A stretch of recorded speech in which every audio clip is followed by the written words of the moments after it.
Lecture du premier livre des rois. En ces jours-là, le fils de la femme qui logeait Élie tomba malade, et le mal fut si violent qu'il rendit l'âme. Alors la femme dit à Élie, « Qu'y a-t-il entre nous, homme de Dieu? Es-tu venu chez moi pour rappeler mes fautes et faire mourir mon fils ?» Élie répondit, « Donne-moi ton fils. » Puis il le prit des bras de sa mère, le porta dans la chambre haute où il logeait et l'étendit sur son lit. Élie invoqua le Seigneur en disant, « Seigneur mon Dieu, même la veuve chez qui je loge, vas-tu l'affliger jusqu'à faire mourir son fils ?» Par 3 fois, il s'étendit sur l'enfant en invoquant le Seigneur. « Seigneur mon Dieu, je t'en supplie, fais revenir dans son corps l'âme de l'enfant. » Le Seigneur exauça la prière d'Élie. L'âme de l'enfant revint dans son corps, de nouveau il vivait. Élie prit alors l'enfant, il le descendit de la chambre dans la salle du bas, il le remit à sa mère et dit, « Regarde, ton fils est vivant. » La femme lui répondit, « Maintenant je suis sûre que tu es un homme de Dieu et que la parole du Seigneur dans ta bouche est vérité. »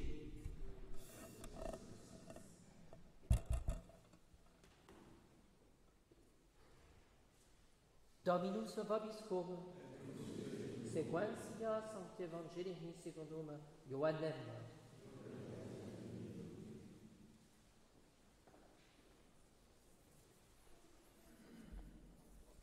En ce temps-là, il y avait un malade, Lazare, à Béthanie, le village de Marie et de Marthe, sa sœur. Cette Marie était celle qui avait répandu sur le Seigneur du parfum et lui avait essuyé les pieds avec ses cheveux. C'était son frère Lazare qui était malade. Les 2 sœurs envoyèrent donc dire à Jésus, « Seigneur, celui que tu aimes est malade. » À cette nouvelle, Jésus dit, « Cette maladie ne conduit pas à la mort, mais à la gloire de Dieu, à glorifier le Fils de Dieu. » Or Jésus aimait Marthe et sa sœur, et aussi Lazare. Quand il apprit que celui-ci était malade, il demeura pourtant 2 jours à l'endroit où il se trouvait. Après quoi, il dit aux disciples, « Allons de nouveau en Judée. » Les disciples lui dirent, « Rabbi, tout récemment les Juifs cherchaient à te lapider et tu retournes là-bas ?» Jésus répondit, « N'y a-t-il pas 12 heures dans la journée? Celui qui marche le jour ne trébuche pas, parce qu'il voit la lumière de ce monde. Mais celui qui marche la nuit trébuche, parce que la lumière n'est pas en lui. » Il prononça ces paroles et ajouta, « Lazare, notre ami, s'est endormi, mais je m'en vais le réveiller. » Les disciples lui dirent alors, « Seigneur, s'il dort, il sera sauvé. » Jésus avait parlé de sa mort, mais eux pensaient qu'il parlait du sommeil. Alors Jésus leur dit ouvertement, « Lazare est mort, et je me réjouis à cause de vous de n'avoir pas été là pour que vous croyiez. Mais allons auprès de lui. » Thomas, appelé Didyme, dit aux autres disciples, « Allons-y nous aussi et mourrons avec lui. » Lorsque Jésus arriva, il trouva Lazare au tombeau depuis déjà 4 jours. Béthanie était située près de Jérusalem, à 15 stades environ. Beaucoup de Juifs étaient venus auprès de Marthe et de Marie pour les consoler au sujet de leur frère. Dès que Marthe eut appris l'arrivée de Jésus, elle accourut au-devant de lui. Marie, elle, était assise à la maison. Marthe dit à Jésus, « Seigneur, si tu avais été là, mon frère ne serait pas mort, et cependant, je le sais, tout ce que tu demanderas à Dieu, Dieu te l'accordera. » Jésus lui dit, « Ton frère ressuscitera. » Marthe lui dit, « Je sais qu'il ressuscitera à la résurrection au dernier jour. » Jésus lui dit, « Je suis la résurrection et la vie. Celui qui croit en moi, même s'il est mort, vivra, et quiconque vit et croit en moi ne mourra jamais. Crois-tu cela ?» Elle répondit, « Oui, Seigneur, je crois que tu es le Messie, le Fils du Dieu vivant, celui qui doit venir dans le monde. » Après avoir ainsi parlé, elle s'en alla appeler sa sœur Marie et lui dit tout bas, « Le Maître est là et il t'appelle. » Marie, dès qu'elle l'eut entendu, se leva en hâte et alla vers lui, car Jésus n'était pas encore entré dans le village. Il se trouvait toujours à l'endroit où Marthe l'avait rencontré. Or les Juifs qui étaient avec Marie à la maison et la consolaient, quand ils la virent se lever en hâte et sortir, la suivirent, pensant qu'elle allait au tombeau pour y pleurer.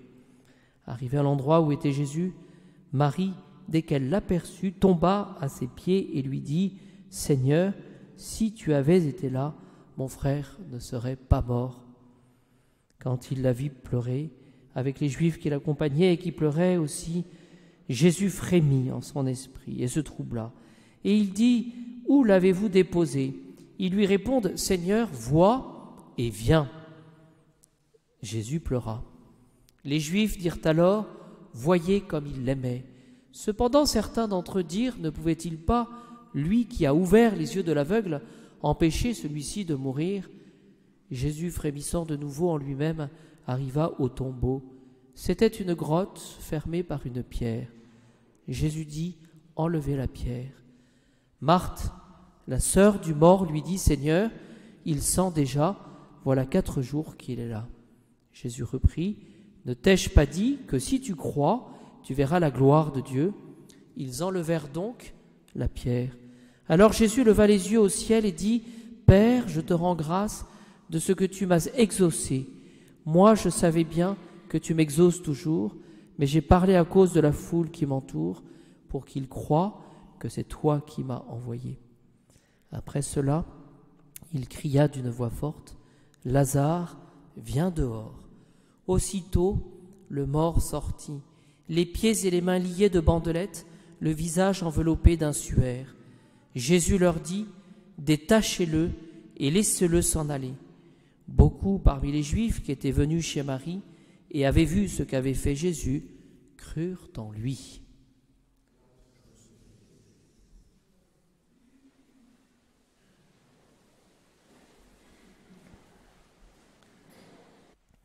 Au nom du Père, du Fils et du Saint-Esprit, ainsi soit-il.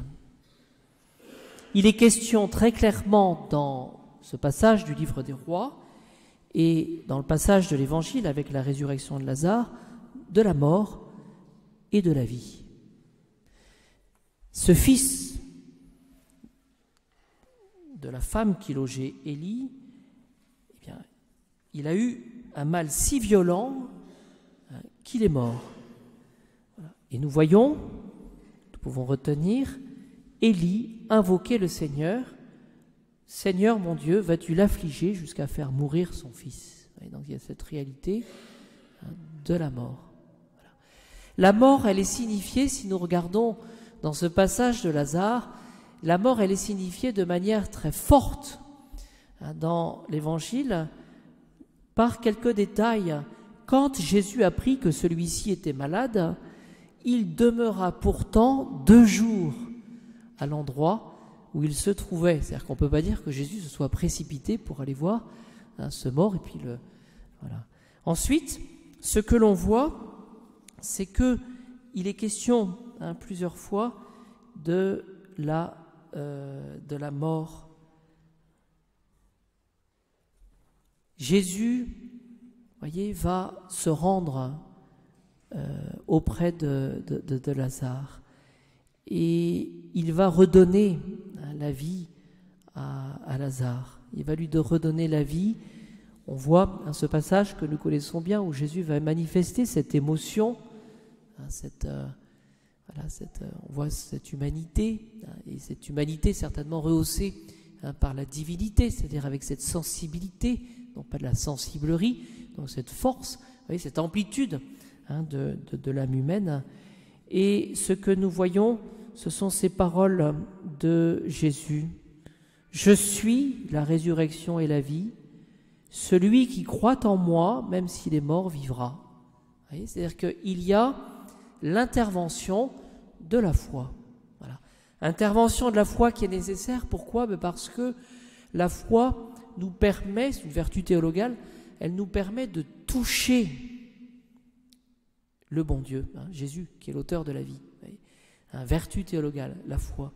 Et on voit bien que Jésus demande cette vertu de foi. « Oui, Seigneur, répondit-elle, je crois que tu es le Messie, le Fils du Dieu vivant, celui qui doit venir dans le monde. » Alors demandons ce soir cette grâce, eh bien d'avoir suffisamment d'esprit de foi pour passer, pour effectuer cette Pâque, finalement, ce passage de la mort à la vie. Vous voyez, nous sommes dans le temps de la Passion, bientôt nous allons arriver dans le temps de la Passion, nous sommes en plein carême, et pourtant il est question de la Pâque, ce passage. Alors comment être concret finalement par rapport à cette Pâque que nous devons effectuer dans notre cœur? Eh bien, il suffit tout simplement de regarder comment nous avons géré notre journée. Nous avons au terme de notre journée, vous voyez, est-ce que j'ai su être victorieux, tout simplement, des combats que j'ai eu à mener aujourd'hui? Voilà, les combats aussi divers, mais ces combats qu'il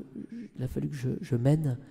Voilà. Est-ce que j'ai compté sur l'aide du bon Dieu? Est-ce que j'ai prié?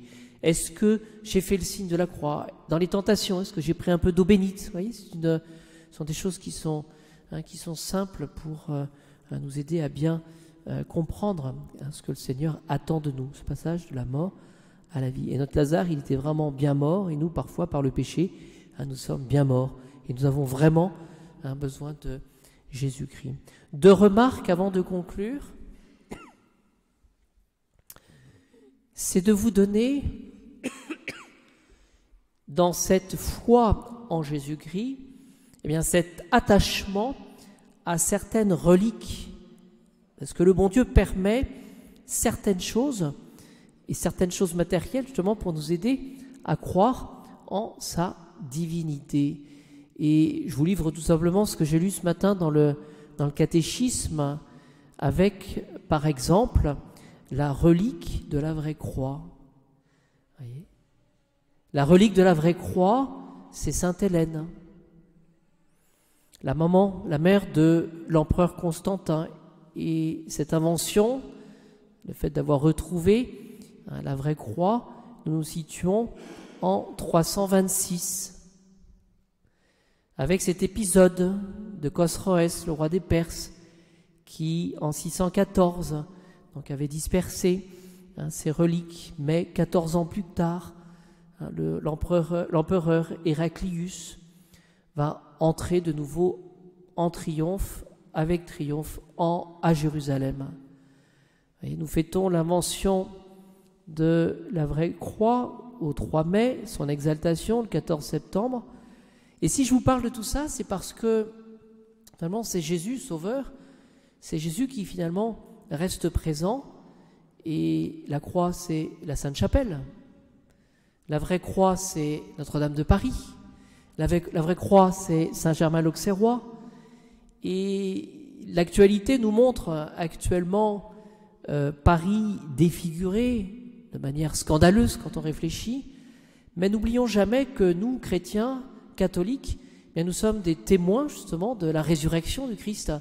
Et je m'étais dit, en préparant ce petit mot ce matin, que ce serait une bonne chose de rappeler que, au-delà des choses matérielles et puis du monde qui veut se construire sans le bon Dieu, bien il y a des signes justement de cette résurrection du Christ, cette passion du Christ. Et c'est une bonne chose que de se le rappeler. Voilà. Par exemple, les clous. Les clous, c'est Rome, Sainte-Croix de Jérusalem. Les clous, c'est aussi Notre-Dame, maintenant Saint-Germain-l'Auxerrois. Il y a aussi des clous qui sont conservés, une partie des clous dans la couronne de fer des rois lombards.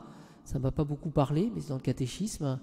Aussi dans la clé de voûte du chœur de la cathédrale de Milan, et aussi la cathédrale de Trèves. Vous voyez, eh bien, ces signes matériels de la passion et de la résurrection, parce que les plaies de Jésus sont glorieuses, eh bien, ces signes se perpétuent dans l'histoire. Et nous, eh bien, nous sommes d'une certaine manière, par la foi et par l'attachement à Jésus-Christ, eh bien, ces témoins eh bien, de cette résurrection du Christ, de cette victoire sur la mort et sur le péché.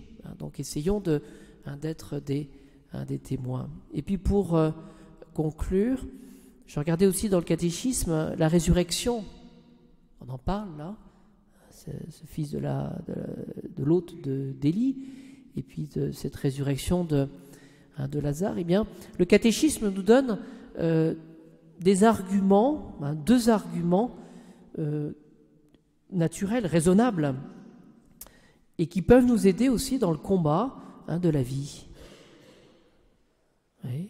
L'âme de l'homme, nous dit la raison, l'intelligence, est destinée à être unie à un corps. Parce que le corps est le complément naturel de l'âme. Et nous le savons, la mort, c'est la séparation de l'âme et du corps. Oui. Et donc, nous comprenons, c'est ce que veut dire simplement le catéchisme, comme argument naturel, à côté évidemment de cette résurrection de Jésus, mais il est normal que l'âme soit de nouveau unie au corps. Oui. Et nous autres, sous cet aspect-là, nous pouvons aussi être des témoins de l'esprit de Jésus. Oui.